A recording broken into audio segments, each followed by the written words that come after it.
Bu kurs ham vizajni boshlaganlarga ham juda ham zo'r to'g'ri keladi. Ham malakasini oshirmoqchi bo'lgan vizajistlarga ham to'g'ri keladi. Kirish darsi. Qarang, kosmetikalarni ajratish, funksional jihatdan, teksturaga ko'ra, kosmetika xaridida e'tibor berish kerak bo'lgan jihatlar hammasi alohida dars qilib ko'rsatilgan.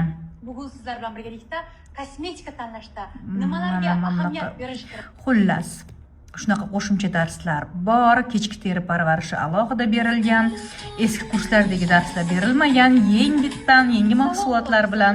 Bugun sizlar bilan Va yana nima? Demakiyaj haqida alohida qo'shimcha dars.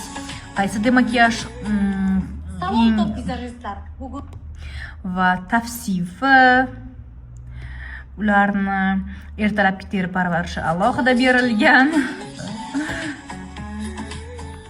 ertalabki teri parvarish